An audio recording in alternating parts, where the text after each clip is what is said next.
Langit Jakarta siang itu kelabu, seperti menahan tangis yang tak jadi tumpah. Di tengah hiruk-pikuk terminal Senen yang sumpek dan bau asap knalpot, seorang gadis muda turun dari bus ekonomi dengan membawa satu keranjang rotan dan seikat alat dapur di punggung. Namanya Rini. Tubuhnya kecil, kulitnya sawo matang terbakar matahari desa, tapi matanya tajam seperti perempuan yang menyimpan ribuan rahasia. Ia menghela napas panjang, menatap keramaian kota dengan campuran gugup dan harap. Bismillah, gumamnya lirih. Terminal itu bukan tempat yang ramah bagi orang baru. Para calo, tukang parkir liar, dan preman kelas teri berkeliaran seperti burung bangkai mencari mangsa. Tapi Rini berjalan tenang, menyusuri trotoar sambil sesekali berhenti melihat sudut jalan. Ia mencari tempat yang tepat untuk membuka lapak gorengannya. Di bawah jembatan layang, ada satu ruang sempit kosong di antara pedagang koran dan penjual teh botol. Disitulah ia meletakkan keranjangnya. Tak banyak yang memperhatikan gadis desa itu, belum. Menjelang sore, aroma gorengan hangat mulai menggoda hidung. Bukan sembarang aroma, ada bau bawang putih yang memikat, campuran kunyit dan ketumbar yang entah bagaimana membuat orang yang lewat menoleh dua kali. Beberapa sopir angkot dan tukang ojek mulai mendekat, tertarik oleh bau itu. "Bak, gorengannya satu ya, tambah sambal dikit," ujar seorang pria berperut buncit. Saat gigitan pertama menyentuh lidahnya, matanya membelalak. "Astagfirullah, ini enak banget." Dalam waktu kurang dari 1 jam, dagangan Rini ludes. Tapi ia tak tersenyum, wajahnya tetap tenang, seperti menyimpan beban lebih berat dari sekadar menjajakan tahu isi. Malamnya, angin bertiup lebih dingin dari biasanya. Rini membereskan lapaknya dengan pelan. Tapi sebelum ia sempat menutup kain keranjang, 3 lelaki berbadan besar menghampirinya. Salah satunya mengenakan jaket loreng dengan rantai perak tergantung di leher. Mereka tak membeli, hanya berdiri mengelilingi gerobak Rini. "Baru buka ya. Di sini ada aturannya, Dek," kata salah satu dari mereka. Rini mengangguk, tak berkata. "Kalau mau aman, tiap hari setor. 30.000 cukup buat awal," lanjutnya sambil menyeringai. Rini memandang mereka satu persatu. "Maaf, saya cuma jualan. Nggak bawa lebih dari cukup buat makan," ucapnya pelan. Salah satu preman itu tertawa keras. "Loh, ngomongnya halus banget. Tapi sayangnya bukan tempat buat yang halus-halus di sini." Tangan kasar preman itu terulur, hendak membalikkan gerobaknya sebagai ancaman. Tapi sebelum sempat menyentuh kayu lapak, minyak dari penggorengan Rini mendidih dengan suara aneh, ses, dan menyembur seperti hidup. Percikan minyak panas itu melompat mengenai lengan si preman. Anehnya, si preman tak terbakar. Tapi wajahnya berubah pucat, tangannya gemetar, tubuhnya seperti kejang sebentar, lalu matanya melotot kosong. Ia mundur tanpa suara dan jatuh terduduk. 2 temannya buru-buru mengangkatnya sambil mengumpat tak jelas. Mereka lari seperti abis melihat setan. Rini berdiri membeku, tak mengucap sepatah kata pun. Tapi dalam hatinya, ia tahu, warisan Mbok Ning mulai bekerja. Keesokan harinya, berita tentang gorengan yang bikin kerasukan menyebar cepat di antara para sopir dan pedagang pasar. Ada yang penasaran, ada yang takut. Tapi satu hal pasti, tidak ada preman yang berani lewat depan lapak Rini hari itu. Sementara itu, dari jauh, sepasang mata mengamati dengan tajam. Seorang pria berkumis tipis berbaju hitam berdiri di balik pohon trembesi. Ia mengisap rokok dalam-dalam dan berbisik pada angin malam, "Kamu pikir kamu bisa ngusir kami cuma dengan minyak panas, Nduk? Kita lihat nanti." Pagi itu, Jakarta seperti lupa caranya bersikap ramah.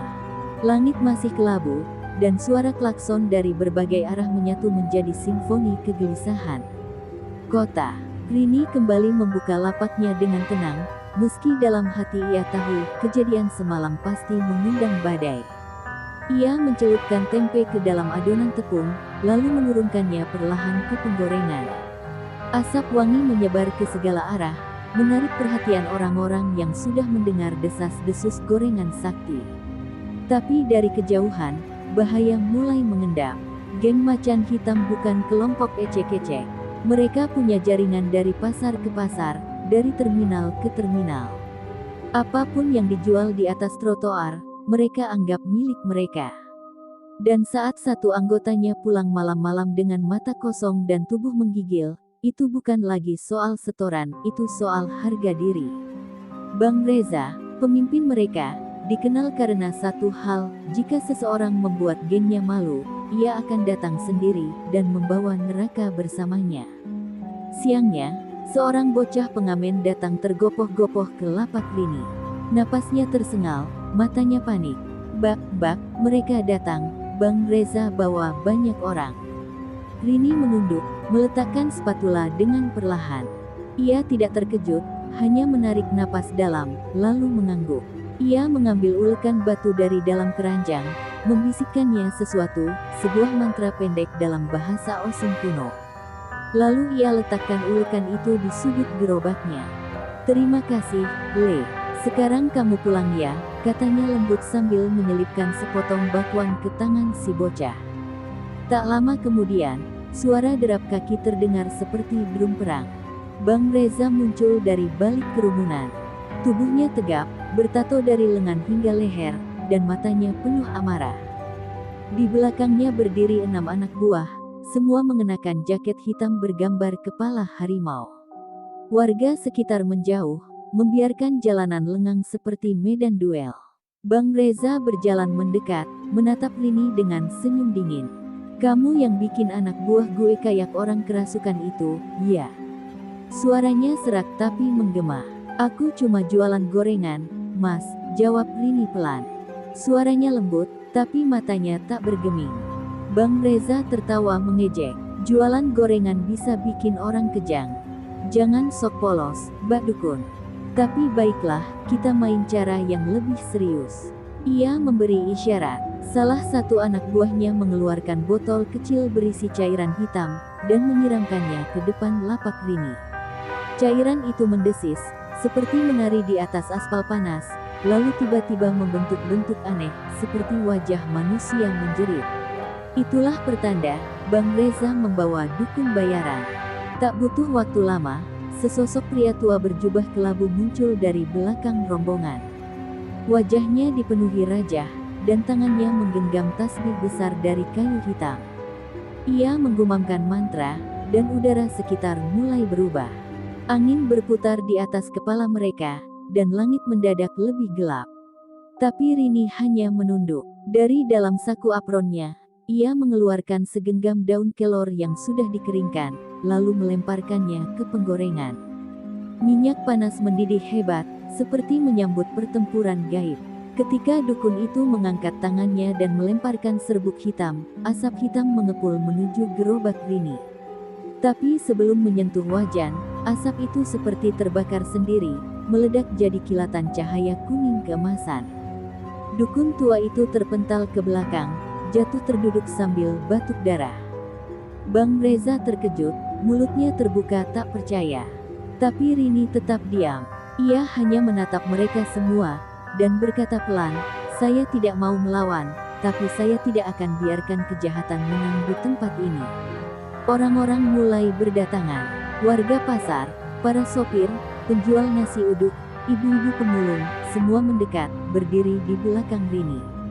Mereka tak tahu ilmu apa yang ia kuasai, tapi mereka tahu satu hal, mereka sudah terlalu lama takut. Dan kini ada seseorang yang berdiri untuk mereka. Bang Reza menggertakkan gigi, tahu bahwa kekuatan bukan hanya soal pukulan dan pisau, tapi juga tentang siapa yang punya keberanian untuk tidak tunduk. Ia menunjuk Rini dan berkata dengan geram, "Ini belum selesai, Nduk. Gue akan balik lagi. Dan kali ini, bukan cuma dukun, gue bawa masa lalu lo sekalian." Malam itu, Jakarta seperti berubah menjadi tanah asing. Hujan turun perlahan, membasahi atap lapak-lapak pasar yang sudah tutup. Rini duduk di bawah terpal lusuh, memeluk lututnya sambil menatap langit. Suara gemericik air dan angin malam menyelimuti tubuhnya yang mulai lelah. Ia tahu Bang Reza belum akan menyerah, dan itu artinya, Cepat atau lambat, ia harus membuka lembaran masa lalu yang sudah lama dikuncinya rapat-rapat. Masa lalu yang tak pernah ia banggakan, tapi juga tak bisa ia buang. Di sebuah dusun terpencil di Banyuwangi, tempat asal ini, orang-orang masih percaya bahwa dunia ini bukan milik manusia semata. Mereka menyebutnya tanah lintas dimensi, di mana batas antara yang kasat mata dan yang gaib sangat tipis. Disitulah Rini tumbuh besar, diasuh oleh neneknya, seorang perempuan tua berambut perak panjang yang dipanggil orang sebagai Mbok Ning Sakti. Ia bukan sekadar dukun, ia penjaga keseimbangan, penyembuh yang ditakuti makhluk-makhluk halus dan dihormati manusia. Sejak kecil, Rini tak pernah sekolah formal. Ia belajar dari pohon, dari angin, dari suara air, dan dari api. Mbok Ning mengajarinya membaca getaran bumi, meracik bumbu bukan hanya untuk rasa, tapi untuk energi. Kalau kamu bisa menyembuhkan perut orang, kamu juga bisa menyembuhkan lukanya, ujar sang nenek sambil menumbuk cabai dan bawang di atas batu ulekan yang kini selalu Rini bawa kemanapun ia pergi. Tapi bukan itu yang membuat Rini istimewa, melainkan darah yang mengalir dalam dirinya. Rini adalah keturunan campuran kasekten, darah manusia dan penjaga gaib, yang bersatu pada malam gerhana total puluhan tahun lalu. Tak banyak yang tahu, bahkan Rini sendiri baru mengetahuinya saat ulang tahunnya yang ke-17. Malam itu, tubuhnya menggigil hebat, dan dari matanya keluar asap tipis saat ia menolak disentuh oleh seorang dukun jahat yang mencoba memantrai warga desa. Sejak saat itu, Mbok Ning berkata, kekuatanmu lebih besar dari milikku. Tapi ingat, nak, kekuatan itu bukan untuk menyakiti. Kekuatan itu untuk melunakkan hati yang keras, bukan untuk menghancurkannya. Namun, dunia berubah. Setelah Mbok Ning wafat, banyak yang ingin memanfaatkan Rini, dari politisi, pejabat, hingga orang-orang yang menyamar sebagai santri tapi menyimpan niat busuk. Rini lelah. Ia pergi dari desa tanpa pamit, hanya membawa alat masaknya dan harapan untuk hidup sederhana. Ia memilih menjual gorengan karena itu satu-satunya hal yang bisa membuat orang tersenyum tanpa perlu takut. Tapi kenyataannya, dunia di luar sana sama buruknya. Preman, pemalak, kekuasaan, semuanya masih berusaha menginjak yang lemah. Kata-kata Bang Reza siang tadi terus menggema di telinganya, gue bawa masa lalu lo sekalian. Rini tahu, itu bukan sekadar ancaman. Geng macan hitam bukan orang biasa. Mereka punya akses ke ilmu hitam tingkat tinggi. Jika seseorang cukup nekat, mereka bisa menggali jejak gaib milik Rini. Mungkin mereka bahkan sudah menghubungi kelompok lawas yang dulu memusuhi Mbok Ning. Jika itu terjadi, bukan hanya dirinya yang terancam, seluruh pasar bisa jadi arena perang antara dua dunia. Rini berdiri perlahan. Ia menatap gerobak gorengannya yang basah terkena hujan. Dalam diam, ia mengangkat ulekan batu itu dan menempelkannya ke dada. Mata Rini terpejam, dan dari bibirnya meluncur doa dalam bahasa kuno. Doa untuk perlindungan, doa untuk kekuatan menahan diri dari membalas dengan amarah. Tapi di balik doa itu, ada kilatan lain di matanya. Kilatan dari seorang perempuan yang sudah terlalu lama menghindar, dan kini bersiap menghadapi takdirnya. Hari itu matahari tampak enggan menyinari bumi. Kabut tipis turun menyelimuti kawasan pasar seperti selendang putih kematian. Warga yang biasanya ramai sejak pagi, kini tampak ragu keluar rumah. Mereka merasakan hawa aneh di udara, dingin tapi membuat kulit seperti terbakar. Rini berdiri di depan gerobaknya, mengenakan selendang hitam yang dulu hanya ia pakai saat berziarah ke makam Mbok Ning. Hari ini bukan hari biasa. Hari ini, ia tahu, batas antara dunia nyata dan dunia gaib akan terobek. Dari ujung gang, terdengar suara genta kecil. Diikuti langkah kaki berat dan bunyi kuku-kuku logam yang menggesek aspal. Bang Reza datang lagi, tapi kali ini bukan sekadar dengan anak buah. Di belakangnya, berdiri sosok tinggi berjubah merah darah, matanya kosong, dan di pundaknya bertengger seekor burung hantu bermata merah. Orang itu adalah Kirmang, dukun hitam keturunan pelarian dari Gunung Merapi, terkenal karena memakan tumbal manusia untuk memperkuat ilmunya. Langit mendadak gelap, burung-burung terbang rendah. Pasar menjadi sunyi seperti kuburan tua. "Rini, kamu pikir kamu siapa?" teriak Bang Reza dengan suara bergetar, bukan karena takut tapi karena menahan amarah yang dipicu rasa malu. Hari ini semua tahu siapa yang paling berkuasa di Jakarta. Ki Remang mulai menggumam mantra, dan dari telapak tangannya keluar asap pekat yang menjulur seperti ular. Asap itu menjalar ke arah Rini, meliuk-liuk seperti bernyawa, siap melilit dan melumat abis tubuh gadis penjual gorengan itu. Tapi Rini tetap diam. Ia menatap tenang, lalu menancapkan sendok saring gorengannya ke tanah.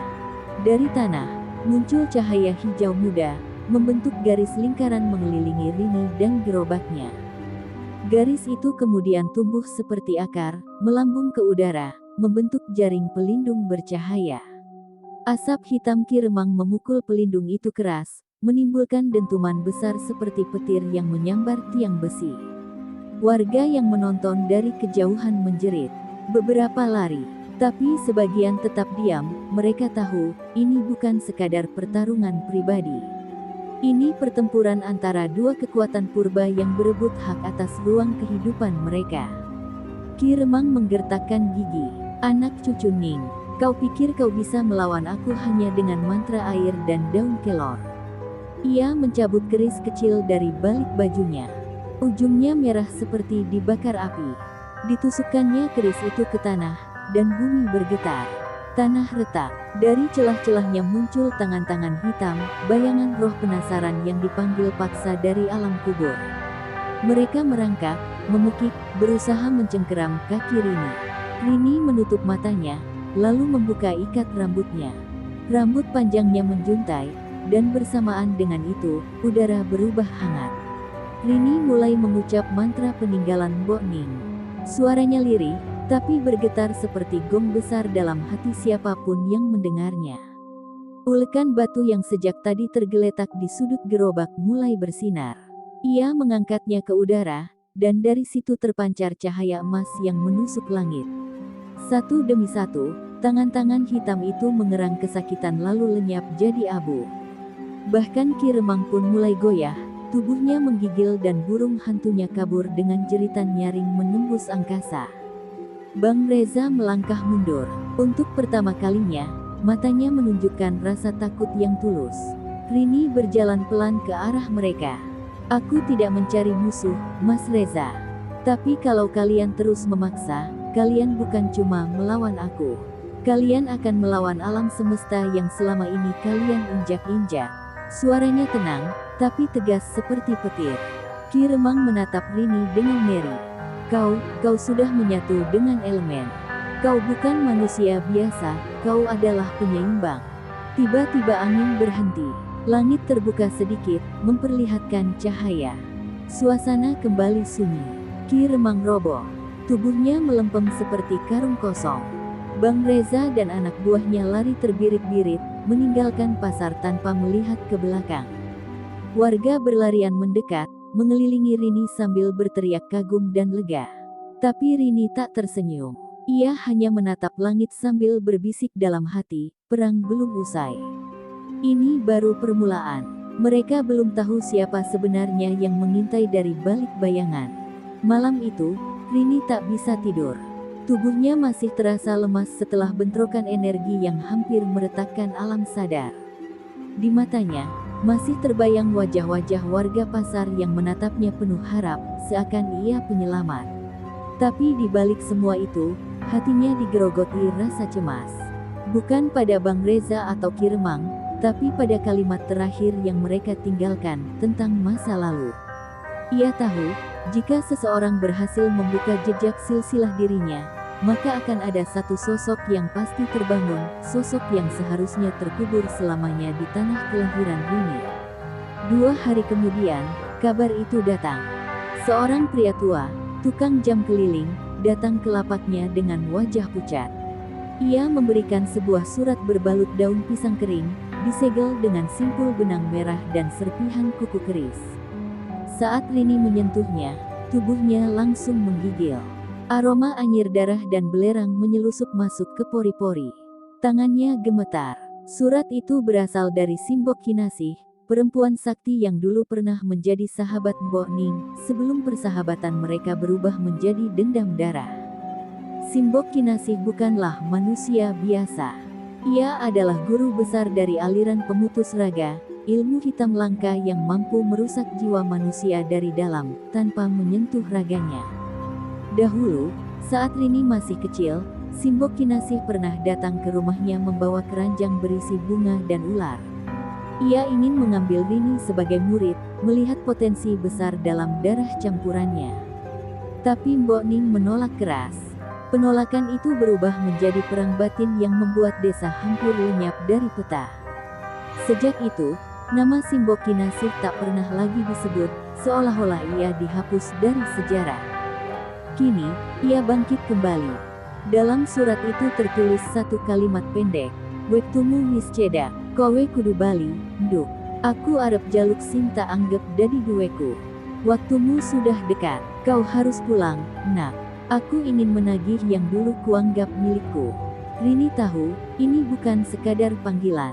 Ini adalah tantangan yang tidak bisa ia tolak. Hatinya seperti disayat. Ia tahu, jika ia kembali ke tanah Jawa Timur, itu berarti membuka luka lama, dan mungkin membuka pintu pada sesuatu yang jauh lebih berbahaya daripada preman atau dukun bayaran. Malam harinya, ia mengemasi barang-barangnya.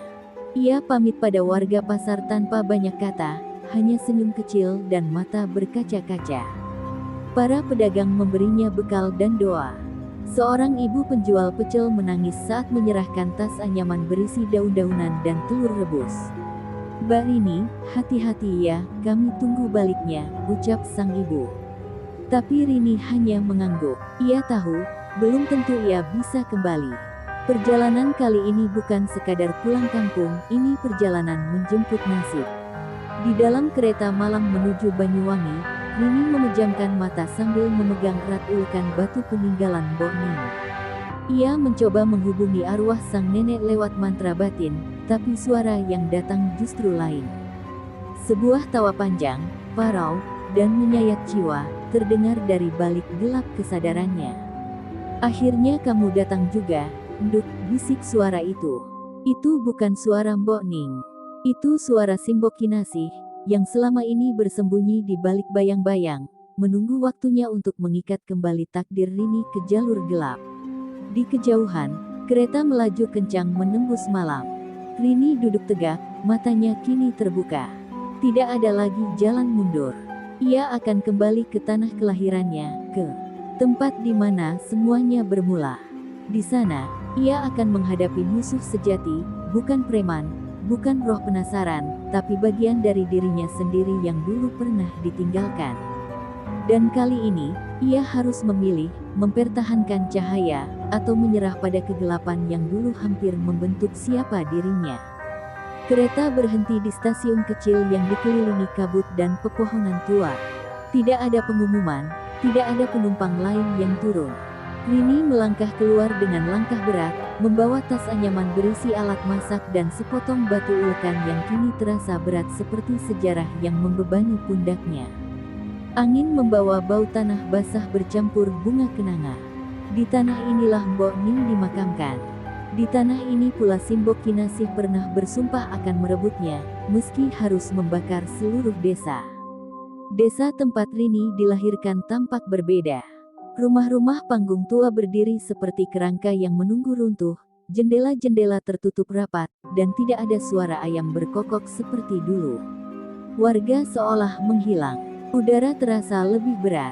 Di tengah jalan utama desa, terdapat tanda larangan, dilarang masuk tanpa izin leluhur. Tapi Rini terus melangkah. Di setiap tapaknya, tanah seperti merespons, menyambut, tapi juga memperingatkan. Ia tak lagi hanya jadi warga, ia kini pembawa takdir. Sebuah suara mendengung dari balik hutan bambu, seperti angin yang berbisik dalam bahasa yang tak dimengerti. Tiba-tiba seekor burung gagak besar melintas rendah di atas kepalanya, lalu menjatuhkan sehelai rambut putih panjang. Rini berhenti. Ia kenal rambut itu. Milik Simbok Kinasih. Isyarat itu jelas, aku tahu kamu datang. Aku menunggu. Jantung Rini berdetak lebih cepat, tapi wajahnya tetap tenang. Ia sudah bersiap untuk ini.